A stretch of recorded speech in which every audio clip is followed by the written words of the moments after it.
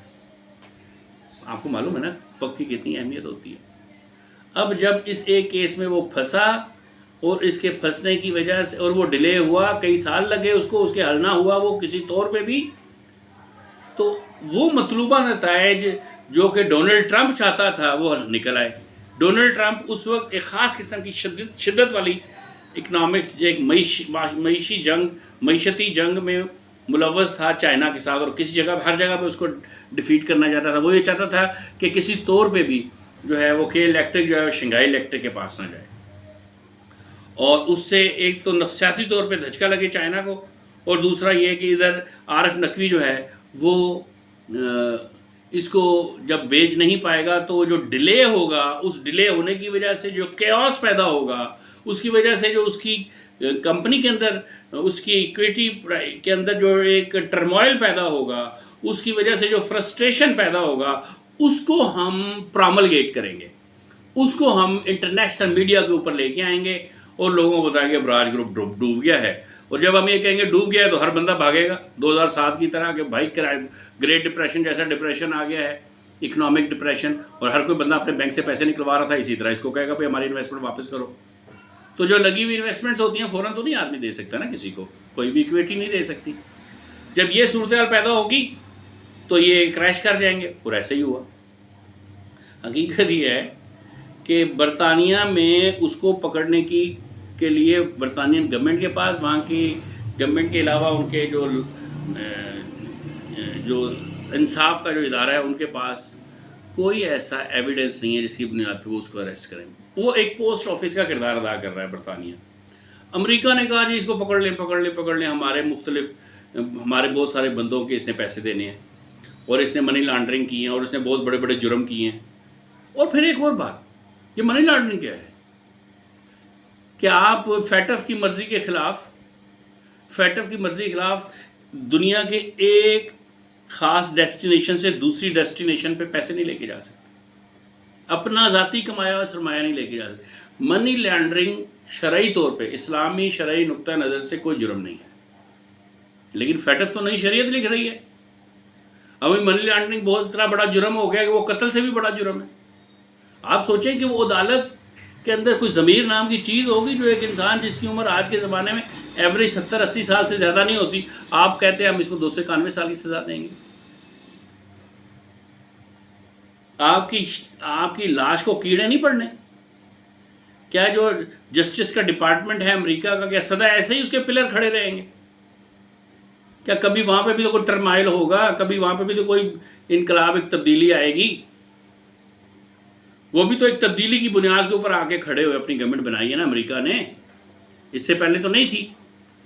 تو Abraham Lincoln نہ ہوتا تو امریکہ بھی نہ ہوتا، تو پھر کوئی ابراہم لنکن پیدا ہوگا، پھر وہ یہ سارے نظام کو تبدیل کرے گا۔ یہ تو اگر آپ کہیں کہ ایسا ہی رہے گا تو ایسا نہیں ہے، ایسا کہیں پہ بھی نہیں ہوتا۔ تو امریکہ نے کہ الیکٹرک کو سیاسی طور پہ پولیٹیسائز کیا اور اس کی جیو پولیٹیکل پوزیشن کو ڈیمیج کیا، اور جان بوجھ کے ایک ہو جانے والے کام کو جس میں کوئی بڑی قیامت نہیں آنی تھی، کچھ بھی نہیں ہونا تھا، ادھر بہت ہی گھٹیا اور خبیث کردار ادا کیا SSGC نے، اور ادھر جو ہے وہ ذلیل ترین کردار ادا کیا وہ ایسا کون سیاسی شخصیت تھی، ایسا کون سا منسٹر تھا جو کہ اس کام کو کرنے کے لیے تیار نہیں تھا، اور اس نے نہیں کیا۔ اور یقینی بات ہے کہ کسی نہ کسی طور پہ ہمارے تو پرائم منسٹر، وزرائے اعظم فوراً امریکہ کے دباؤ میں آئے تھے کہ سارا کچھ کرنا ہے لیکن کے الیکٹرک نہیں بھیجنی، شنگھائی کے الیکٹرک کو۔ تو پھر کون تھا عارف نقوی؟ پھر کون جانتا ہے عارف نقوی کو؟ دیکھیں نا ہم کیسی بزدل ہماری حکومت ہے، قوم بہادر ہے اور حکومت بزدل ہے کہ 25% سستا تیل ہمیں رشیا دینے کے لیے تیار ہے لیکن ہم نہیں خریدتے، پوری دنیا لے رہی ہے اس سے، حتیٰ کہ بھارت اس سے تیل لے کے آگے چوری چھپے دوسرے ممالک کو بیچ رہا ہے، ہم نہیں لے رہے۔ کیوں؟ امریکہ ناراض ہو جائے گا۔ ادھر سے آپ دیکھیں کہ ایران جو ہے وہ پاکستان کو پائپ دینا چاہتا ہے، تیل، سستا تیل دینا چاہتا ہے، اور اس نے اس کے لیے پائپ لائن بھی بچھا دی ہے پاکستان کے بارڈر تک. آگے ہم نے کام کرنا ہے، ہم نے نہیں کیا ہوا، ہم اس سے بھی نہیں لینا چاہتے. کیوں؟ امریکہ ناراض ہو جائے گا. تو پھر ہم ظاہر ہے رہ جاتی ہے پھر آئی ایم ایف کی گود، جس میں آپ کو بیٹھنا پڑے گا، جس میں آپ بیٹھے ہوئے ہیں. اور اس میں جو ہے آئی ایم ایف پہ کبھی موقع ملے تو بات کریں. کسی کو کیا سمجھائیں گے آئی ایم ایف کیا ہے. بیسیکلی یہ سارے کا اس میں بڑا میجر سرمایہ جو ہے وہ امریکہ کا ہے. امریکہ پھر ڈکٹیشن دیتا ہے اس کو کہ تو نے فلاں ملک کو جب قرضہ دینا ہے تو اس سے یہ شرائط بنانی ہے. تو امریکہ نے، اور امریکہ کے پیچھے وہ 40 بینک تھے جو چاہتے تھے کسی طور پہ بھی عارف نقوی جو ہے وہ دنیا میں مزید مشہور نہ ہو. ایسا نہ ہو کہ یہ ہمارے سامنے ایک پارٹی بن کے کھڑی ہو جائے اور دنیا کا آدھے سے زیادہ سرمایہ اس کے پاس چلا جائے اور یہ بزنس کرے تو ہم پھر کیا کریں گے. جیسے سونیا گاندھی کہتی ہے منموہن سنگھ کو کہ اگر امریکہ پاکستان کے ساتھ ایٹمی معاہدہ اور امریکہ کی صلح کا معاہدہ آپ کر لیں گے تو پھر راہل جب پرائم منسٹر بنے گا تو وہ کیا کرے گا. تو پھر راہل کیا کرے گا. تو عارف نقوی ایسے ہی سمجھ لیں جیسے پاکستان میں ڈبل شاہ تھا. ڈبل شاہ کو جب لوگوں نے پکڑا تو کس کیس میں پکڑا کہ جی وہ اس نے نا اس کے اوپر 1,27,000 روپے کی ڈکیتی کا کیس تھا اور ایک اغوا کا کیس تھا. ارے بھائی جس بندے کے پاس لگ بھگ اس وقت 8-10 ارب روپے سے زیادہ ہوں، نقد کی شکل میں 2-2.5 ارب روپے سے زیادہ ہوں، وہ کیوں کرے گا چوری 1.25 لاکھ روپے کی؟ وہ 1.25 لاکھ روپے کی ڈکیتی کیوں مارے گا؟ پاگل ہے وہ. آپ کے پاس کوئی کیس نہیں ملا تو یہ کیس کر دیا اس کے اوپر. یہی والا حال اس کے اوپر ہے. ابھی امریکہ نے کیا کیا، برطانیہ کو کہا اس کو اریسٹ کرو. اس کو اریسٹ کیا، وہ ہاؤس اریسٹ ہے، اور کہا کہ اس کے اوپر 16 کیسز ہیں، 16 ایلیگیشنز ہیں، اس کے سب جھوٹے ہیں. ان کے جس نے بل گیٹس کے پیسے بل گیٹ وصول کر چکے ہیں، اس کے ڈاکومنٹری پروف ہے، لیکن انٹرنیشنل میڈیا میں مانے گا ہی نہیں، وہ دکھائے گا ہی نہیں. وہ ایک میڈیا اس کے اوپر ٹرائل کر چکا پہلے ہی. سب لوگوں کی نظروں میں عارف نقوی ایک بہت بڑا گنڈا، بہت بڑا انڈر ورلڈ کا بندہ ہے، بڑا بدماش آدمی ہے، بہت بڑا لٹیرا ہے جو سب لوگوں کے پیسے ہضم کر گئے. ابراج گروپ ہو یا لوگوں نے تو ابراج گروپ میں سے ابراج کے نام کی ایبریویشن کے اوپر بھی یہ کہہ دیا جو شروع میں ABRA ہے، یہ ابراہیم کی وجہ سے ہے، داؤد ابراہیم کا نام کا. اس میں انہوں نے مطلب دور دور کے کوڑیاں لانی شروع کر دی ہیں.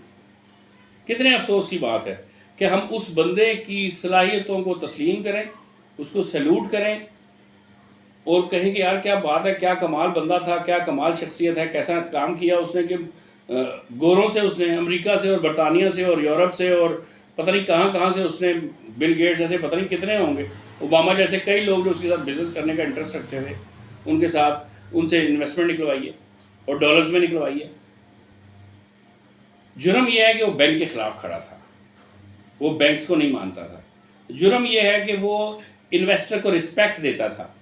جرم یہ ہے کہ وہ انویسٹر کو جب اس کو $100 لگا کے کسی جگہ سے $10 نفع آتا تھا تو وہ کہتا تھا اس میں سے نا $1 میرا ہے، $1.5 میرا ہے، 50 آدھا ڈالر جو ہے وہ سروس چارجز کے نام پہ اس نے فرض کرے ضرورت پڑی تو اس نے رکھ لیے، باقی اس نے کہا $7 سے $8 جو ہے نا وہ انویسٹر کو دے دو. کیوں؟ اس نے مجھے $100 دیا ہے. تو یہ رسپیکٹ دینا ہے انویسٹر کو. آپ جب اس انویسٹر کو خوفزدہ کر دیں گے، آپ دی کی مین ٹائپ کی کتاب لکھوائیں گے سائمن کلارک سے. سائمن کلارک بہت بڑا صحافی ہے، بڑا کوئی اللہ والا ہے. سائمن کلارک نے بہت بڑے بڑے کام کیے ہیں. ابھی تاریخ سے یہ بات چھپے گی نہیں، اور 2 4 5 سال گزریں گے تو پتہ چلے گا کہ یہ بھی CIA کا ایجنٹ تھا. پتہ چلے گا کہ وہ پچھلے کئی سالوں سے اس کے پیچھے لگا ہوا تھا ایک پروگرام کے تحت. کبھی کوئی صحافی سائمن کلارک ٹائپ کا نیچ صحافی کبھی کسی بینک کے پیچھے لگا ہے؟ جو بینک جرائم کرتے ہیں کبھی وہ دیکھیں اس نے؟ کبھی ان کے اوپر سٹوریز کی ہیں؟ نہیں کی نا. انڈیویجول پہ، کیونکہ ڈک شوٹ پہ ہے، ایزی ٹارگٹ ہے، اس لیے ظاہر اس نے. آپ کا کیا خیال ہے کہ دی کی مین اس نے ایسے ہی عوام دنیا کی اصلاح کے لیے اور عوام الناس کو مشتری ہوشیارباز کے تصور نیت کے ساتھ لکھی ہوگی یہ کتاب؟ قطعی طور پہ نہیں ہے. ایک رائے بنانے کے لیے، ایک بندے کو ملائن کرنے کے لیے سب کچھ کیا اس نے. اور اس نے پیسے لیے ہیں، اس کے پیسے لیے ہوں گے بہت سارے، اور یہ فائنینشیل ٹائمز نے اتنی ٹائمنگ کے ساتھ اس کو چھاپا، مطلب کیا ہے؟ آپ ساری باتیں چھوڑیں، سوچیں فائنینشیل ٹائم کو کتنی پبلسٹی حاصل ہوئی، وہ جی بہت بڑا پرچہ ہے، بہت بڑا جریدہ ہے، ایسے ہے ویسے، او بھائی کیا قرآن حدیث اس میں چھپتا ہے؟ کیا وہ سچ کے سوا وہ کچھ نہیں لکھتا؟ اس کے لیے وہ خبر ایک پروڈکٹ تھی، وہ پروڈکٹ اس نے صحیح ٹائم پہ بیچی، اور اس کی کاپیز کروڑوں کی تعداد میں دنیا میں دیکھی پڑی گئیں، اور جو انٹرنیٹ پہ دیکھی گئیں اس کو سرچ کر کے دیکھا گوگل پہ، وہ علیحدہ ہے، اس نے اس سے کتنے پیسے کمائے، کتنے ڈالرز کمائے، کبھی سوچا ہے؟ تو عارف نقوی جیسے ایک دو لوگ پیدا ہو جائے نا، تو بینکوں کو کوئی چیلنج دینے والا سامنے آ جائے، بینکوں کو چیلنج کیا اس نے، وہ دلیر آدمی ہے، ٹھیک ہے، اب وہ اس کو ہاؤس اریسٹ کیا ہوا ہے، اور برطانیہ ایک پوسٹ مین کا کردار ادا کر رہا ہے، وہ کہتے ہیں اس کے اوپر یہ ایلیگیشن، اور امریکہ سے پروسیکیوٹر آ کے اس کو پروسیڈ کر رہے ہیں، اس کے اوپر جو کیس ہے، اب ہائی کورٹ پہ کیس لگا ہوا ہے، وہ یہ چاہتے ہیں کہ اس کو نا ہمارے حوالے کیا جائے۔ کمال کی بات یہ ہے کہ اس کے اوپر کوئی کیس نہیں ہے، جتنے بھی ایلیگیشن ہیں سب جھوٹے ہیں، اس کو اسی طرح جیسے وہ ماس ڈسٹرکشن ویپن کا عراق کے اوپر امریکہ نے الزام لگایا تھا اور اس کے اوپر حملہ کر دیا، اور پورے ملک کو تباہ و برباد کر دیا، لاکھوں لوگوں کو مار دیا، لیکن آخر میں اس نے ایڈمٹ کیا، ہو جی ہمیں تو یہاں سے کوئی اس طرح کے پروفز نہیں ملے کہ وہاں پہ اس کے پاس اس طرح کوئی وسیع بنیاد پہ تباہی پھیلانے والے ہتھیار تھے اس کے پاس۔ اسی طرح اس کی بھی یہ سب چیزیں ثابت نہیں ہوں گی، لیکن ایک لیجنڈ تو مر جائے گا، ایک لیجنڈ تو اس دنیا سے چلا جائے گا نا بھائی، کوئی دوسرا کھڑا نہیں ہوگا، کوئی بین الاقوامی سطح پہ کام کرنے والا کھڑا نہیں ہوگا۔ ہاں، عارف نقوی کی شخصیت میں بھی کچھ فلاز ہیں۔ اس کا اہم ترین فلا یہ تھا کہ وہ سود کے تصور کو زیادہ سیریسلی لیتا تھا، اس نے انٹرسٹ کو ایلیمینیٹ کرنے کی کوشش نہیں کی اپنے بزنس میں سے، اس نے کبھی بھی اس کو موقع نہیں ملا کہ وہ اسلامک اکنامکس کو پڑھا ہوتا، اس نے ڈاکٹر تحسین کی کتابیں نہیں دیکھی تھی معیشت پہ لکھی ہوئی، اس کو یہ معلوم نہیں تھا کہ جو وہ حضرت امام ابو حنیفہ کی 2.25 کروڑ درہم سے زیادہ کی انویسٹمنٹ تھی مارکیٹ میں جب ان کا انتقال ہوا، اور ان کے پاس تقریباً 5.25 کروڑ روپے کی امانتیں موجود تھیں جب ان کا انتقال ہوا۔ وہ اگر سود کے خلاف کھڑا ہو جاتا، موت تو ویسے بھی آئی جانی تھی، سود کے خلاف کھڑا ہو جاتا، اور ورلڈ اکنامک فورم پہ اور جتنے بڑے بڑے فورمز پہ اس کو موقع ملا بات کرنے کا، 50 منٹ کی تقریر، سپیچز دینے کا، وہاں پہ وہ کھڑا ہو کے اگر سود کے خلاف بات کرتا اور یہ بتاتا کہ سود کے پیرالل بھی ایک اور معاشی نظام ہے جو غیر سودی معاشی نظام ہوتا ہے، اور پریکٹیکلی اس کو ڈیمانسٹریٹ کرتا ہے، جس طرح کہ ڈاکٹر امجد ثاقب نے قرض حسنہ کو پریکٹیکلی ڈیمانسٹریٹ کر کے دکھایا کہ دنیا اس وقت پاکستان پنجاب میں 12 لاکھ سے زیادہ ایسے آلموسٹ 12 لاکھ سے زیادہ ایسے خاندان ہیں جن کو وہ قرض حسنہ دے چکا ہے، اور جو خود کفیل ہو گیا اور خود سے کاروبار کر کے اپنی روٹی روزی کما رہے ہیں، اور وہ یہ ہم ڈاکٹر امجد ثاقب صاحب کہتے ہیں کہ پاکستانی قوم بڑی دیانتدار ہے، یہ 100% پیسے واپس کر دیتی ہے۔ اراؤنڈ کوئی 40 ارب روپے کا اس کے پاس ایسٹس ہیں، کیش کی شکل میں پیسے ہیں، جو وہ لوگوں کو قرض دیتا ہے، لوگ پھر اس کو واپس کرتے ہیں، لوگوں کو وہ قرض حسنہ دیتا ہے، لوگ پھر اس کو واپس کر دیتے ہیں۔ یہی وجہ ہے کہ ہارورڈ یونیورسٹی میں MBA کے پروگرام میں ڈاکٹر امجد ثاقب کے اخوت کے قرض حسنہ کے کانسیپٹ کو، پروجیکٹ کو، اس پریکٹیکل بزنس کو جو ہے کمپلسری سبجیکٹ کے طور پہ پڑھایا جاتا ہے۔ دوسرا عارف نقوی کا جو خرابی کہہ لیں وہ یہ تھی کہ عارف نقوی کے پاس کوئی اسپریچول بیک اپ نہیں تھا۔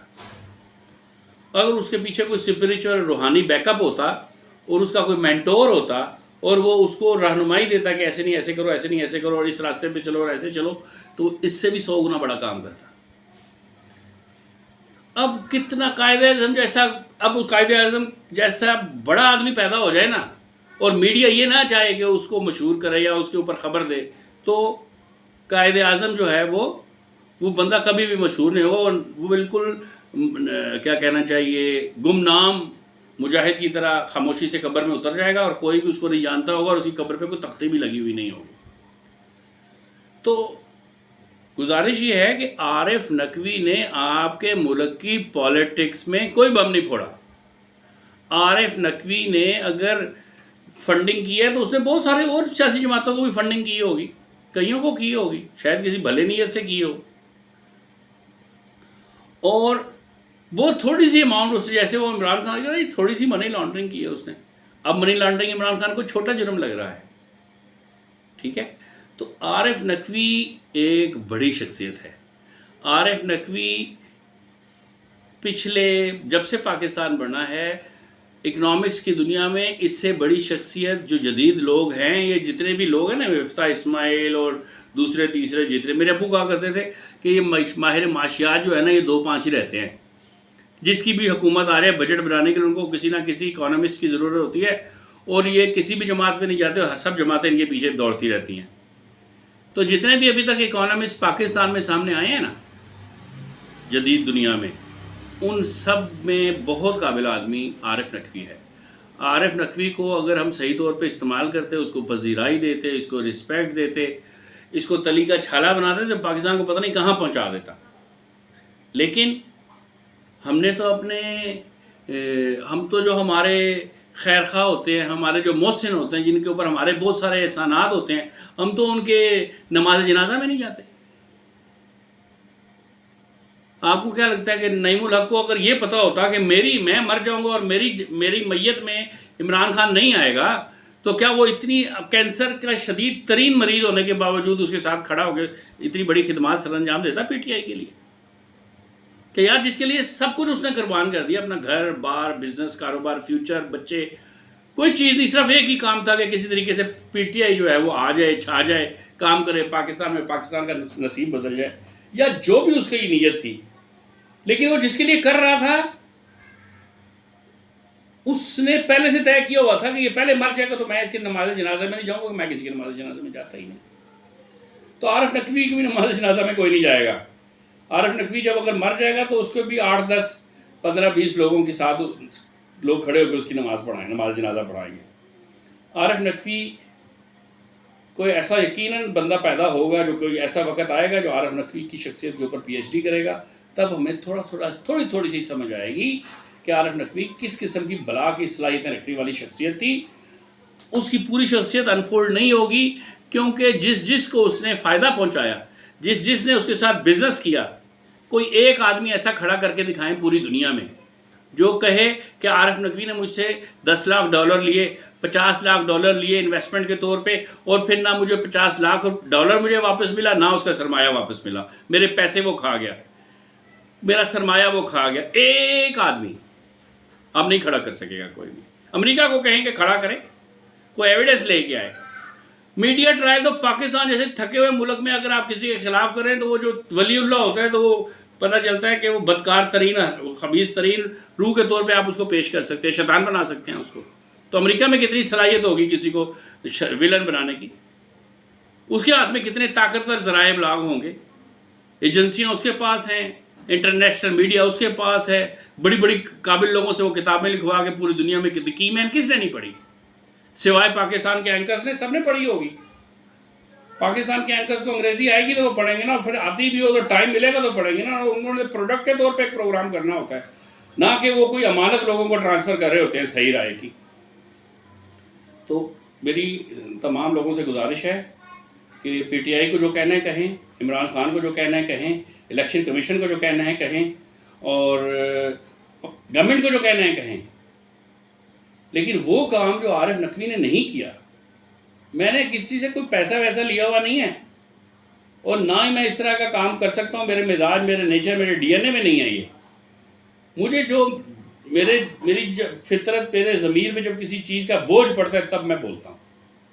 مجھے ایسے لگ رہا ہے کہ ہم عارف نقوی جو اس وقت بہت بڑے ذہنی صدمے میں سے گزر رہا ہے، ایک آگ کے دریا میں سے گزر رہا ہے، جس کو کہ بروکلن کی جیل میں رکھنے کی باتیں ہو رہی ہیں امریکہ میں، جس میں چوہے ہیں، جس میں لوگ قتل ہوتے ہیں، جس میں انڈر ورلڈ کے لوگ ہوتے ہیں، جہاں پہ قاتل ہوتے ہیں، مافیاز وہاں پہ ہیں، جہاں پہ وائٹ کالر کرائمز کے جن کے اوپر ایلیگیشن سچے جھوٹے جو بھی ہوتے ہیں، جب وہ اس جیل میں جاتے ہیں تو ان کو بے پناہ ٹارچر کیا جاتا ہے.